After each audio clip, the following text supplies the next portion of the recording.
नमस्कार, मी डॉक्टर अभिजित पाठक स्वास्थ्य hospital medical research सेंटरच्या माध्यमातून तुमच्याशी आज संवाद साधतोय। परवाच एक टीव्हीवर ॲड बघितली की एका ग्रीन टीची ॲड होती आणि ग्रीन टी केलं की कसं झपाट्याने वजन कमी होतं याच्याबद्दल त्याचा संदेश देण्याचा प्रयत्न केलेला होता।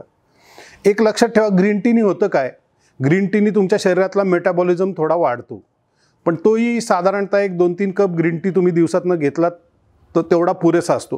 नुसतं ग्रीन टी घेऊन वजन कमी होणार नाही आहे किंवा नुसतीच काकडी खाल्ली तर वजन कमी होणार नाही आहे।